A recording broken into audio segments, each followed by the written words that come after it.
எனக்கு என்ன பிடிச்சதுன்னா, ஏன் எப்படி கண்டுபிடிச்சாங்க டிஎன்ஏ? ஒரு தொன்மையான நாகரிகம். இவன் நாகரிகம், இவன் அக்கா தங்கச்சிக்குள்ளே தான் கொடுப்பான், பொண்ணு இதுக்குள்ளேயே எடுத்துக்குவாங்க.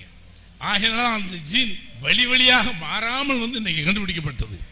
இவனுடைய என்ன சாமி, இந்த குல வழக்குகளை சரியாக வைத்து இதற்குள்ளே நிறுத்தி பங்காளி யாருன்னு பிரித்தான். இந்த நாகரிகத்தின் மூலமாக சிதைபடாமல் வாழ்ந்தாலும் உசுரம்பட்டியில் கண்டுபிடிச்சிட்டாங்க டிஎன்எஸ் கொடுக்கும். மற்ற எங்கெங்கயோ கொஞ்சம் விரிஞ்சிருக்கும். அந்த அளவுக்கு ஒரு தொன்மையான நாகரிகம். அதே நான் எல்லாத்தையும் ஆர்கியூ பண்ணுவேன்.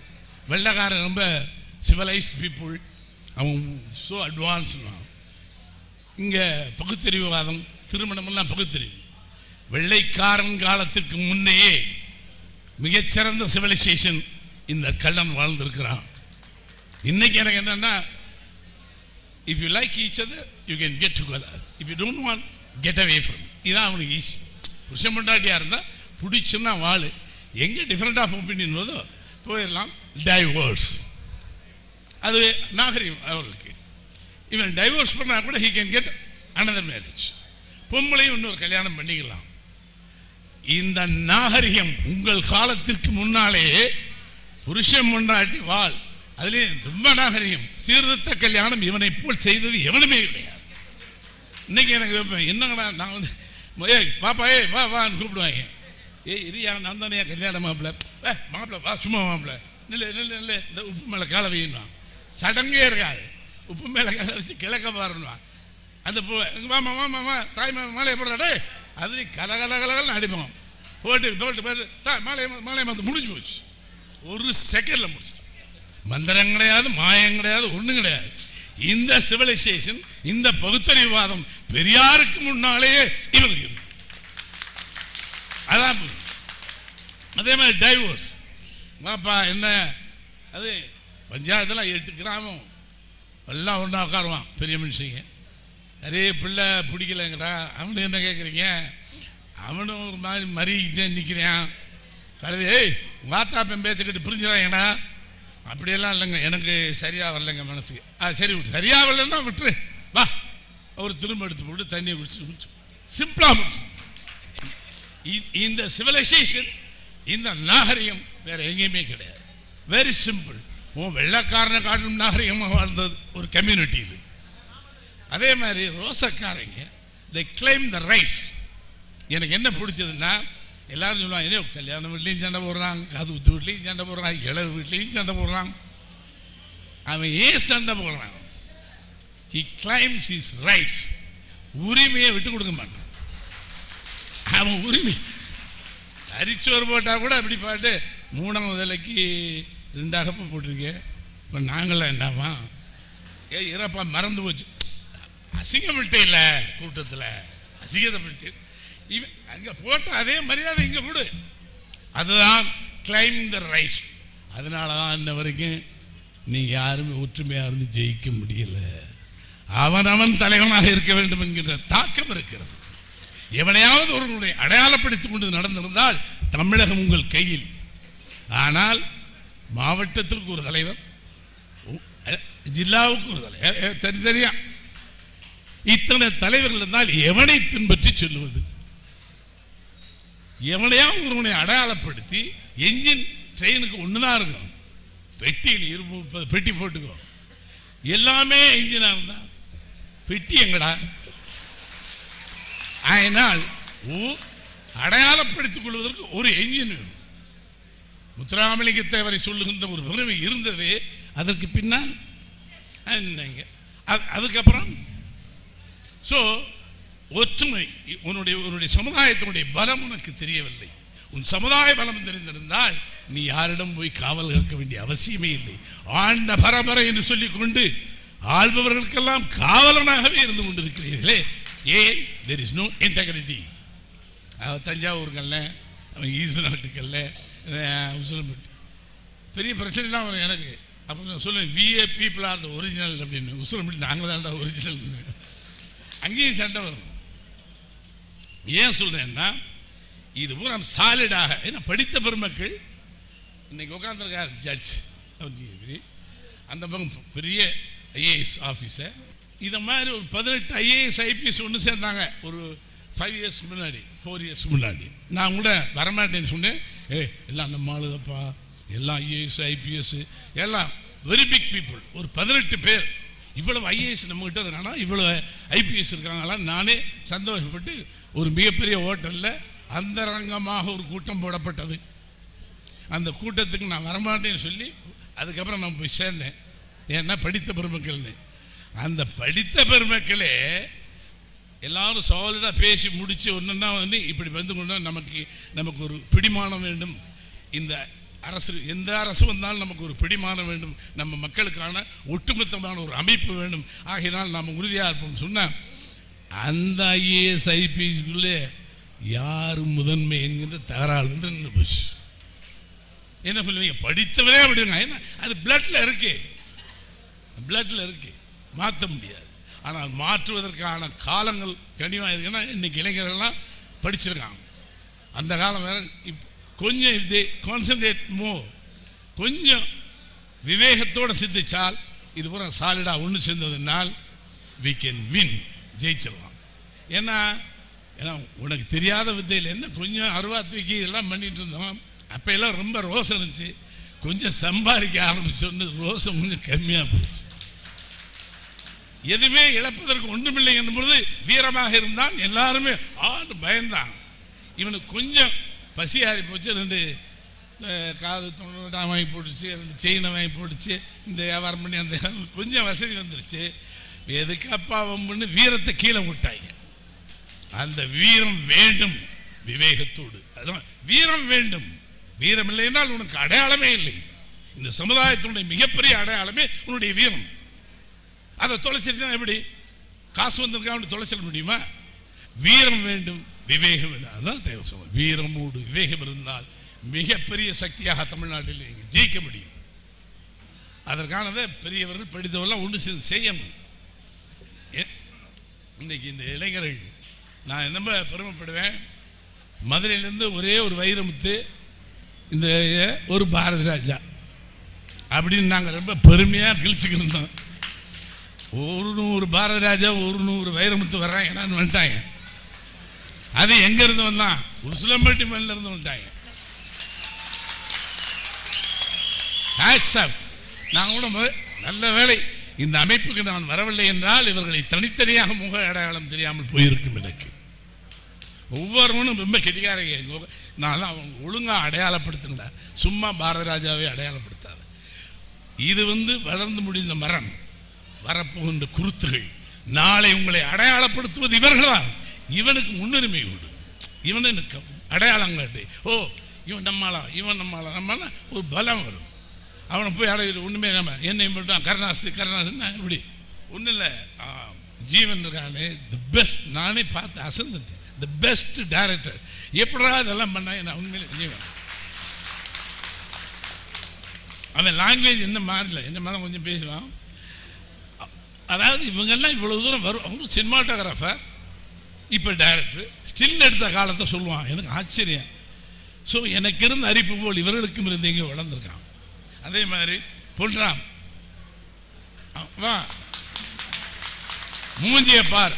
இயக்குநர்கள் என்றால் ஒரு கண்ணாடி போட்டு ஜிப்பா போட்டு இப்படிலாம் நாங்கள் ஸ்டைலாக பார்த்தவங்க இப்படி இருக்கோம் பாருங்க. ஸோ ஜெயிக்கின்ற ஆற்றல் சிந்தனையில் நமக்கு இருந்திருக்கு. காலங்களால் அது கணியப்படவில்லை. இப்பொழுது காலம் கணிந்திருக்கிறது. அவர்கள் கணிந்து வந்திருக்கார்கள். விக்ரம் சுகுமாரன் எந்திரி, அவன் கொஞ்சம் ஸ்டைலாக இருப்பான். நம்ம கொஞ்சம் அது மூஞ்சி கொஞ்சம் மாறணும். ஆனால் நானே ரொம்ப பொறாமப்பட்டு சொன்னேன். பாரதி ராஜா மண் வாசனையோட ரொம்ப கிளிப்பாருன்னு ரொம்ப பேர் எடுத்தவன். நான் ஒரு பாலிஷனாகவே சொன்னேன் இந்த கலாச்சாரத்தை. இவன் கிழங்கு புடுங்க கிழங்கு இல்லை, அது மாதிரி பிடிங்க ரத்தனம் சமயம். அந்த கல்ச்சர் கொஞ்சம் அப்படி லைட்டாக பெயிண்ட் பூசி சொன்னேன். பெயிண்டாவது கழுவையாது, கழட்டிட்டான். எல்லாத்தையும் கழட்டி நிர்வாணப்படுத்தி அற்புதமான அந்த கலாச்சாரத்தை சரியாக பதிவு செய்திருக்கிறோம். ரொம்ப பெரிய கட்டிக்காரன். உரையாடல் கூட எனக்கு அசந்துட்டேன். எப்படா அப்படி எழுத முடியும்? ஏன்னா நான் கற்றுக்கொண்டதெல்லாம் என் ஆத்தாள்கிட்ட, எங்கள் அப்பங்கிட்ட, எங்கள் அக்கா தங்கச்சி. கடலை காட்டுக்கு போய் உட்காந்தா இவளுக்கு பேசுகிற பேச்சு தான். இளவு வீட்டுக்கு போனால் அது அங்கே தான் நான் படித்தேன். இந்த கலாச்சாரத்தில் ஒரு ஈரம் இருக்கிறது. வீரம் இருந்தாலும் ஈரம் இருக்கிறது. எங்கள் அக்கா வீர மரத்தின்னு சொல்லுவாங்களே, அது எந்த கம்யூனிட்டி, இந்த கம்யூனிட்டி தான் நம்ம பொம்பளை வீர மரத்திய. நீ ஐஏஎஸ்ஸா வந்துட்டு வா, வீட்டுக்கு வாயா. அந்த வெளியில் போய் சண்டைக்கு போனால இந்த போய் அவங்ககிட்ட போய் மானங்கிட்ட போய் வந்து அங்கே தான் அறுவாள் எடுத்துகிட்டு போடணும். இது புறநானூற்றில் சொல்லுவாங்க, எதிரியை புறந்தள்ள வேண்டும் என்றால் வாள் எடுத்து கொடுப்பாள், அது வீர மரத்தி. அதே தானே இவளும் செய்கிறான். ஸோ வீரம்பரத்துக்கு அடையாளமாக இருந்து இந்த பொம்பளை தான். அது என் பொண்டாட்டியாக இருக்கட்டும், யாராக இருக்கட்டும், ஐ என்ஜாய்டு, ரசிப்பேன். அதை இழந்து விட்டால் குணம் மாறி போய்விடுது. சந்தனம் சந்தனமாகத்தான் இருக்க வேண்டும், மிளகாய் மிளகாயாகத்தான் இருக்க வேண்டும். அதனுடைய குணம் மாறக்கூடாது. ஆனால் விவேகத்தோடு எதற்கு பயன்பட வேண்டுமோ அதற்கு பயன்பட வேண்டும். அப்படி பயன்பட்டதான் இதுவரைக்கும் இப்பொழுது பயன்படுத்தி கொண்டிருக்கிறார்கள். ஏகாதசி கதிரேஷ் அவர் திரைப்பட தயாரிப்பாளர். எனக்கு இன்னைக்கு தான் அவரை, எனக்கு அவர் என்ன படம் எடுத்தாருன்னு வரும்போது தான் விசாரித்தேன். கதிரேசன் தானே, 5 ஸ்டார் கதிரேசன். இது வரைக்கும் எனக்கு இன்னைக்கு தான் பார்த்தேன். ரொம்ப சின்ன யங்காக இருக்கிறேன். இல்லை, சின்ன வயதில் நான் வந்துட்டேன். 15 வருஷம் முன்னாடி வந்து ஆடியோ இது பண்ணி அதுக்கப்புறம் படம் தயாரிக்கணும்னு சொன்னேன். ஒண்டர்ஃபுல். 2 படம் தேசிய விருது வாங்கியிருக்கான். தி பெஸ்ட் இந்த கம்யூனிட்டியில். வைரமுத்து தேசிய விருது வாங்கினா, நான் தேசிய விருது, தயாரிப்பாளர் அவன் தேசிய விருது வாங்கியிருக்கிறான். சமூகம் கௌரவப்படுத்த வேண்டும் இவர்களெல்லாம். ஏகாதசி வா, இந்த கருமாத்தூர் மன்னருக்கு ஒரு கலை குடும்பம் சூப்பர். நான் ஏதோ ஒரு காலத்தில் என்னை கொண்டு என் பிள்ளை என்னைக்கு நம்பிக்கையே கிடையாது. முதல்ல இந்த குலதெய்வம் கிளதெய்வம் என்னடா குலதெய்வம்னு ஒரு விஷயத்தையும் நான் சொல்ல, என் மனோஜ் வயிற்றில் இருக்கான். நான் வந்து சென்னையில் நானும் இளையராஜாவும் ஜேசுதாஸும் என்னை கூப்பிட்டு போகிறாங்க ஒரு இடத்துக்கு. திட்டப்பிள்ளைங்க அவங்க ரொம்ப ஆன்மீகம். எப்போ பார்த்தாலும் நான் எவனையும் நம்ப மாட்டேன். இந்த சாமி கழுதை குதிரை இன்னைக்கு வரைக்கும் மனிதனையும் நம்பவே மாட்டேன். அவன் மனுஷன். என்னைக்கு அவனுக்கு பீ மூத்திரம் இல்லையோ அவனை சொல்லு அவன் தெய்வம், அவனுடைய சாமின்னு சொல்கிறேன். அவன் மனுஷன், புத்திசாலி, அவ்வளோதான். அது மாதிரி ஒரு இடத்துக்கு கூப்பிட்டு நான் வரமாட்டேன்னு வாயான்னா கூப்பிட்டு போய் ஜேசுதாஸ் இளைய போது அந்த ஆள் என்கிட்ட ஒரு ஜோசியம் அது மாதிரி சொன்னா, உங்கள் வீட்டில் பிரசவத்துக்கு போயிருக்காங்களா? நான் நீங்கள் சொல்லிக்கிள்ளி வச்சாங்களா எனக்கு தெரியாது. ஆமான்னு, கொஞ்சம் போங்க, உங்கள் குலதெய்வம் என்ன? எனக்கு தெரியாது குலதெய்வம் என்ன. குலதெய்வம் தெரியல, வீட்டில் தான் கேட்கணும்னு. குலதெய்வம் இல்லை, கேளுங்க. குலதெய்வத்தில் போய் விபூதி எடுத்துகிட்டு போய் இது பண்ணிட்டு ஒரு ஐயர் சொன்னாங்க. நான் வெளியில் வந்து இளையராஜா என்ன ஐயோ இதெல்லாம் டேய் நம்பியா இது அவன் பெரிய நம்பிக்கை உள்ளவன். அன்றைக்கு முதல் முறையாக வந்து அன்னைக்கு தான் கருமாத்தூரில் முதல் முறையாக காலடி எடுத்து வச்சேன். என்னவோ சொன்ன போட்டால் ஆடு மாடு மேய்ஞ்சி கிடக்கு. அந்த பூசாரின்னு சம்மந்தமே இல்லை. இப்போ கொஞ்சம் ஒழுங்காக இருக்காங்க. எலி ஒன்று ஓடிட்டு இருக்கோம், கச்சாபி. இதான் நம்ம குலதெய்வம்னு பார்த்தேன். கேட்டு கூட சின்ன கேட்டு ஒன்று போட்டு விட்டான். போன விபூதி எடுத்து கொடுத்தான், ஒன்ட்டு போய் வச்சேன். மிரக்கல் மாதிரி நல்ல வேலைங்க நீங்கள் வந்தீங்க விபூதி. உடனே ஃபிசிக்கல் சேஞ்ச் ஆகி குழந்தை டெலிவரி ஒழுங்காகி இருந்தது. அன்னைக்கு சின்ன நம்பிக்கை வச்சேன். அதுக்கப்புறம் போனால் அந்த நம்பிக்கை என்னென்னா, என் பாட்டன் பூட்டன் என் முப்பாட்டன் 1000, 2000, 3000 ஆண்டுகளுக்கு முன்னால் என் தொப்புள் குடியினுடைய எங்கேயோ மூளை ஆணிவேர் இருந்திருக்கிறது. அவன் எல்லாம் இந்த இடத்துல சுவாசித்திருப்பானே, அந்த சக்தி என்னை ஆட்கொள்ளும் என்கிற தைரியத்தில் இப்போ நானே சாமிக்குள்ளே போயிடுறது. அதனால தான் இந்த கம்யூனிட்டி மேலே ஒரு பெரிய இது. ஜாதி வெறியெல்லாம் கிடையாது, இவங்களுடைய பாசம். ஏன்னா கிராமத்தில் போனால் இங்கே வர நீங்கள் எனக்கு குழந்தை முறை வேணும் தெரியுமா? எந்த ஊர்லேயோ என்ன சாமியை கணக்கு பண்ணி என்ன சாமி கும்பிட்றே? 3 சாமி. 3 சாமின்னா அத்தடி பங்காளி அடைவேன். இந்த உறவு முறையும் இந்த அழுத்தமும் இந்த பாசமும் நான் கிராமங்களில் பார்த்து பார்த்து அசந்தவன். அதனால்தான் இந்த இந்த இந்த இந்த இந்த சதையும் ரத்தமுமான இதிலிருந்து என்னால் விடுபட முடியல. எந்த நாகரிகம் என்னை தொலைக்க விடாது. ரொம்ப நாகரிகப்படலாம் கூட என்ன நாகரிகம், இதாண்டா நாகரிகம்னு எனக்கு கடைசி காலத்தில் உணர்ந்து கொண்டு இருக்கிறேன். அதனால தான் தைரியமாக வாங்கி வந்தேன். ஏன்னா பாலபாஸ்கர் இப்போ ஒரு வாரத்துக்கு முன்னாடி சந்திச்சேன் ஐஏஎஸ். அதுக்கப்புறம் கேள்விப்பட்டு போட்டேன். ஏன்னா வேறு யாராக இருந்தால் கூட பாரராஜாவா வாங்க அப்படின்னு முறை ஒரு ஃபார்மாலிட்டி இருக்கும், ஒரு மரியாதை வச்சுருப்பார். பாசத்தோடு என்னை கூட்டி போய் எனக்கும் என் கூட வந்தவங்களுக்கு அந்த பாண்டிச்சேரியில் ஒரு ஒரு அந்த ஆரவில் கிராமம் ரொம்ப அற்புதமாக. ஏன்னா அது ஒரு உறவு பந்தம். அவர் இன்னைக்கு ஜட்ஜு மாயடி. ஒரு சின்ன விஷயத்திற்காக தொலைபேசியில் பேசுகிறேன். வேறு யாராக இருந்தாலும் இதெல்லாம் நீங்கள் என்னிடம் சொல்லக்கூடாதுன்னு இருப்பாங்க. சரி, சொந்தக்காரன் பேசுகிற போது இதற்காக இந்த உறவு பந்தம் நிலைத்திருக்க வேண்டும்.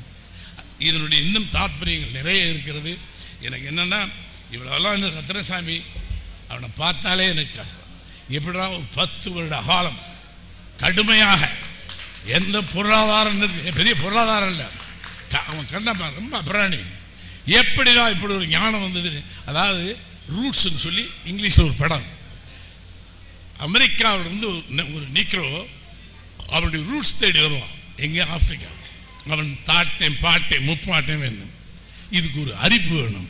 எனக்கு எப்படியோ இந்த ரத்னசாமிக்கு வந்ததோ அவன் 10 வருஷம் கடுமையாக பண்ணி மிகப்பெரிய வரலாற்றை இது ரொம்ப ஆவணப்படம் பண்ணியிருக்கானே. அதெல்லாம் இப்போ என்ன மாதிரி ஆள் துட்டு வச்சிருக்கேன் நான் பண்ணணும் இல்லை, அவன் தான் கிரேட் பாரத ராஜாவை காட்டில். ஏன்னா கையில் பொருளாதாரம் இல்லாத காலத்திலேயே இந்த இனத்திற்கு ஒரு ஆவணமாக ஒரு பதிவாக இருக்க வேண்டும் என்று நினைத்தானே அவன் உண்மையான இந்த மண்ணுக்கு சொந்தக்காரன். அவனை தான் வாழ்த்தணும். நாங்கள்லாம் சொல்லிக்கிட்டே இருக்கேன், என்ன குற்ற பரம்பரை எடுத்து நாங்கள் கிழிக்க போகிறேன்னு சொல்லிக்கிட்டே இருக்குன்னே தவிர, ஆனால் அதை முடிக்காமல் என் மூச்சு நிற்காது. அதுதான் மிகச்சரியான ஒரு பதிவாக இருக்கு. இந்த இனத்தினுடைய மிகச்சரியான பதிவு, இந்த இனத்தினுடைய மிகச்சரியான வீரம், இந்த இனத்தினுடைய மிகச்சரியான மானம் அத்தனை அதில் பிழிஞ்சு கொடுத்துட்டு தான் நான் போவேன். ஏன்னா இதெல்லாம் வியாபாரத்துக்கு நான் நிறையா படம் பண்ணிட்டேன், காதலை சொல்லிட்டேன். இன்னும் விவசாய வாழ்க்கையை நான் சரியாக சொல்லவில்லை என்ற கவலை எனக்கு உண்டு. இந்த விவசாயி வானம் பார்த்த பூமியிலே என்ன கர்மாயத்தில் வாழ்கிறான் என்பதை கூட இன்னும் நான் சரியாக காட்டவில்லை. ஆகினால் அதையெல்லாம் காட்டுவேன். Hats off to you. கடவுள் உனக்கு மிக சிறந்த ஒரு இதை கொடுக்கணும். இதுக்கு வரலாற்றில் உனக்கு பதிவு இருக்குது, ஒரு பெயர். இது சச்சு ஒரு ஒண்டர்ஃபுல். நம்ம நீங்கள் இதெல்லாம் ஏதோ ஒரு நேரத்தில் கூடி இதாக எவனவன் நல்லவனோ எவனவன் திறமைசாலியோ அவனையெல்லாம் தூக்கி விடுங்கள், இனம் வளரும். நாளைக்கு உங்களுக்கு அடையாளம் சொல்ல போவது இங்கிருந்து பிறக்கின்ற கவிஞர், எழுத்தாளர். ஏகாதசியில் அற்புதமான எழுத்தாளர், கர்மாத்தூர்ல பிறந்தவன், பெரிய கலைஞன். சரியான சந்தர்ப்பம் இருந்திருந்தால் அவன் எங்கேயோ வேண்டுமா. ஏன்னா அவ்வளவு டெஸ்ட் பண்ணியிருக்கேன் அவனை. மிகச்சிறந்த கலைஞர். அது இந்த கர்மாத்தூர் மண்ணுக்கு ஏதோ ஒரு கலையம் எவனை தொட்டாலும் இப்படி தொட்டோன்னு பேசுவான், கர கட கட. இன்னொருத்தனை தொட்டா பாட்டு பாடுவான். இந்த என்னன்னா கர்மாத்தூரில் விட்டு இப்படி இருக்கேன்னு பார்த்தேன். ஏன்னா அல்ல இருந்தால் நான் தான் தப்பி பிறந்திருப்பேன். ஏன்னா அங்கே பெரிய கம்யூனிட்டி இடம். இந்த கம்யூனிட்டி சரியாக காலூண்டிய இடம் கர்மாத்தூர். அதனால கர்மாத்தூர் கலைமன்றத்தில் இருக்க எல்லாரையும் வான்னு கூட்டிகிட்டு போய் எதையாவது நான் சேர்த்து விட்டுருவேன். நான் இன்னும் கூட நினச்சேன், ஒரு பெரிய இன்ஸ்டியூட் ஒன்று, ஃபிலிம் இன்ஸ்டியூட் மாதிரி அந்த அந்த கரட்டு பகுதியில் பண்ணி இந்த மக்கள், ஏன்னா கலை இவனோடு பிறந்திருக்கு. கோடாங்கி என்பது என்ன? நீங்கள் ஒயிலாட்ட தேவராட்டம்னே சொல்லிருப்பான். நம்மளை போல் கலை வளர்த்தவர்கள் யாரும் கிடையாது. அற்புதமான நாட்டுக்கலை அற்புதமாக வளர்த்தவர்கள் தான். அது இல்லைன்னா பாரராஜா இருந்திருக்க முடியாது. எங்கேயோ ஒரு ஜீனில் இருக்கு, எங்கேயோ ஜீனில் அந்த கலை ஒன்று இருக்கு, இல்லாமல் இருந்திருக்க முடியாது. இல்லைன்னா பாரராஜா பிறக்கும் போது கழிச்சுட்டாரா? ஒன்றும் கிடையாது. என்ன ஐ ரெஸ்பெக்ட் மை செல்ஃப். ஏன்னா ஒரு அல்நேரத்தில் பிறந்தா கூட என்னை ரொம்ப ஃபீல் பண்ணேன். இவங்கெல்லாம் இப்போ படிச்சுட்டு வந்துட்டாங்க, நான் படிக்கலை. பிஓகே புக்கு சிஓடபிள்யூ கவ்வு இப்படியே படித்து அதுவும் வராது. இங்கிலீஷ் பீரியட்னா எழுந்திரிச்சு ஓடி போயிடுவேன். ஓடி போயிட்டு ஒளிஞ்சிட்டு சாயங்காலம் பள்ளிக்கூடம் விட்டுன்னு போயிடுவேன். இப்படியே ஏமாத்திருந்தேன். எங்கள் ஆத்தாள் சரியான வழி. அவள் தான் என்னை முறைப்படுத்தியவள். அவள் ஒரு நாள் ஒரு பொழுது, மகனே நீ கோமாளி கூத்துக்காரன், உனக்கு படிப்பும் சரியில்லை, நீ பேசாமல் போய் கூத்தடிச்சிட்டு வா. ஒரு 300 ரூபாயோட 320 ரூபாய் ஒரு ட்ரங்கு பெட்டி, 6 சிகரெட்டு பெட்டி, இதை வச்சு என்னை அனுப்புகிறான். ஒரு கொட்டு மழையில். இன்னும் அதான் எங்கள் அம்மா கிரேட். ஒரு ஜாக்கெட் அணிய தெரியாது, கையெழுத்து போட தெரியாது.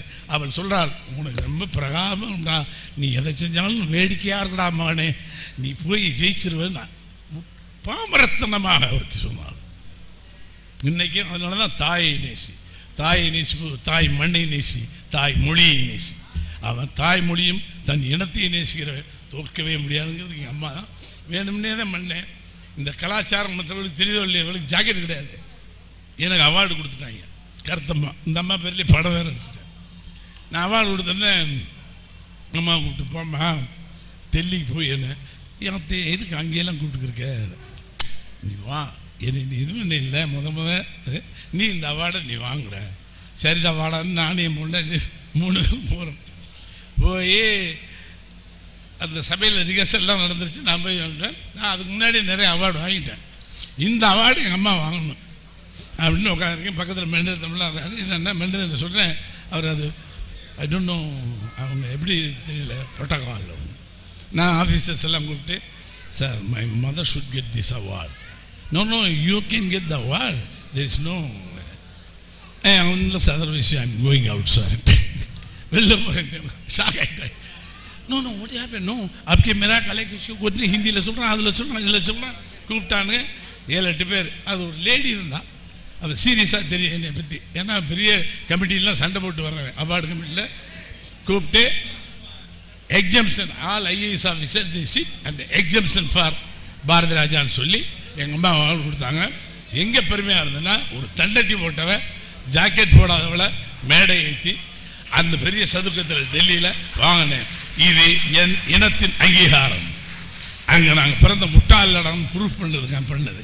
எதுக்கு சொல்கிறேன்னா அந்த இது. அதனால் அருமையான இந்த விழாவில் கலந்து கொண்டதில் பெருமை அடைகிறேன். இனிமேல் யாரும் எதற்கும் தயங்க வேண்டாம். Unity is more important. இந்த யூனிட்டி நீ எந்த துறையில் இருக்கலாம், வியாபாரியாக இருக்கலாம், விவசாயியாக இருக்கலாம், கலைத்துறையில் இருக்கலாம். இந்த unity you have to identify. இது என்னுடைய கூடாரம். பயம் வரும் எல்லாருக்கும். நீ என்னன்னைக்கு 10 தலைவரானையோ பயமே வராது. ஒரு தலைவனுக்கு ஒரு கூடாரத்திற்கு நாங்கள் அனைவரும் ஒன்று என்று என்னைக்கு சொல்லுகிறீர்களோ அன்று இந்த சமுதாயத்தில் மேய்ப்பீங்க. ஆண்ட வம்சம் ஆளுகின்ற வம்சமாக மாறுவதற்கு வாய்ப்பு உண்டு. படித்தமிழ் மக்கள் அதை செய்வீர்கள். உன்னை மட்டும் தெரிந்து கொள்ளுங்கள். எதிர்ப்பு சக்தி வேணும், ஒற்றுமையும் வேண்டும். எதிர்ப்பு சக்தி இல்லைன்னா ஒரு இனம் அழிந்து விடும். ஏன்னா நான் சின்ன வயசில் பார்த்த பொண்ணுண்டு பெல்ல சீதோஷ நிலையினுடைய தாங்கி ஜெயிக்கிற சக்தி இழந்து போச்சு. சூரம்பலம் இல்லை, அச்சம்பலம் இல்லை. நான் பார்த்த இயற்கை செல்வங்கள் எதுவுமே இப்போ இல்லை. ஏன்னா they couldn't fight with the nature. இந்த சமுதாயத்தோடு சண்டை போடுகின்ற ஒரு தைரியத்தை நீங்கள் இழந்து விட்டால் நீங்கள் நம்மளையே தொலைத்து விடுவோம் என்றதாக கூறி ஒற்றுமையோடு இருங்கள், உயர்வடைவோம் என்று கூறி விடைபெறுகிறேன். நன்றி, வணக்கம். அது என்னதாக இருந்தாங்க, எங்கேயாவது காது ஊத்து விடாது கல்யாணம் ஒரு சின்ன தப்பு நடந்து போயிடும். பார்த்தீங்க பின்னாடி வந்துட்டார் அவர் எதிரான எம்எல்ஏ, இந்த ரெப்ரஸன்டேட்டிவ் அவர் அந்த முக்கியமான ஆளையும் சொல்லலை சரியா அப்படிங்கிறது வந்துச்சு. பார்த்தீங்களா, அதான் claiming the rights. I'm sorry, மன்னிக்கணும். தவறுதல் மனிதர். இவ்வளோ எமோஷனல் எங்கேயோ தப்பு போயிடுவேன். இல்லைன்னா கதிரவனோட நான் கட்டி பிடிச்சது கதிரவனுக்கு மேடையில் வந்தால் நான் கட்சிக்காரனாகி விட வேண்டும் நான் மறுத்தேனா? இல்லையே. ஆகையால் இந்த மேடைக்கு வந்ததே உங்களை கௌரவித்தது போல்தான். அதனால் கதிரவன் அவர்களே இந்த கம்யூனிட்டியின் பிரதிநிதியாக இருந்தாலும் கூட ஒரு சார்ந்து அற்புதமாக பேசி அமர்ந்தீர்கள். நாங்கள் கட்சியாக சொல்ல மாட்டேன், என் ரத்தத்தின் ரத்தமும் சகோதரனாக நினைத்து உங்களை வாழ்த்துகிறேன். நன்றி, வணக்கம். அடுத்ததாக இயக்குனர் இமயம் பத்மஸ்ரீ பாரதிராஜா அவர்களுக்கு ஆண்டவம்சம் படத்தோட தயாரிப்பாளர் மற்றும் இயக்குனர் ரத்னசாமி அவர்கள் பொன்னாடை மற்றும் நினைவு பரிசு வழங்குவார்.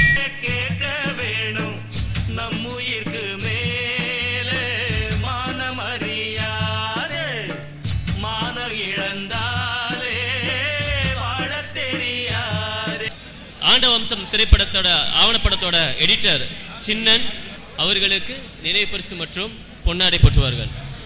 MP ராமன் அவர்களுக்கு நினைவு பரிசு மற்றும் பொன்னாடை வழங்கப்படுகிறது.